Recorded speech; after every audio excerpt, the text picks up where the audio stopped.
So one of the reasons that we continue to perform field collections and surveys and build this collection is that it helps in the detection of invasive species, those species that don't naturally belong in the state. Hi, my name is Jeremy and I'm the curator at the New York State Museum Fish Lab, and today we're going to be taking a look at some invasive species in New York State.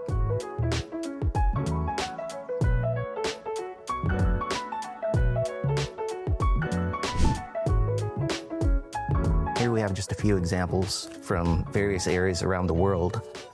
This is called a round goby. The species is originally from the Baltic region in Eastern Europe, and it most likely arrived here in ship ballast water. The initial introduction seems to have happened in the St. Lawrence and Lake Ontario. Following that, they've pretty much spread throughout the state. Actually, our colleagues at the U.S. Geological Survey have a long-term study that was tracking the species movement down the Mohawk, and the Hudson River appeared to be one of the last remaining strongholds in the state, but in the past several years we've unfortunately found them there too, and it seems like they're going to be successful in their statewide invasion. Our next invasive is from Southeast Asia. This is called a pond loach.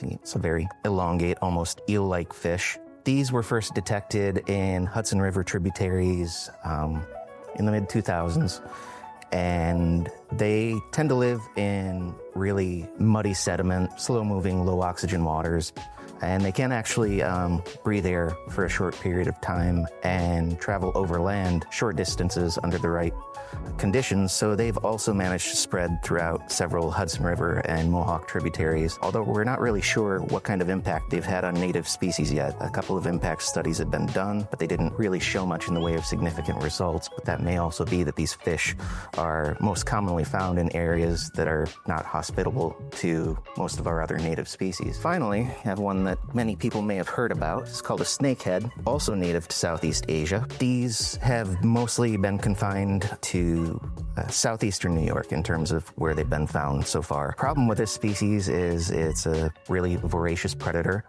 It'll eat pretty much anything it can fit in its mouth, and it's also capable of breathing air for short periods and moving over land, so its potential to spread is quite high. And one might wonder, well, a fish this size, how much damage could it actually do if it becomes established here? This is a juvenile. This is an adult.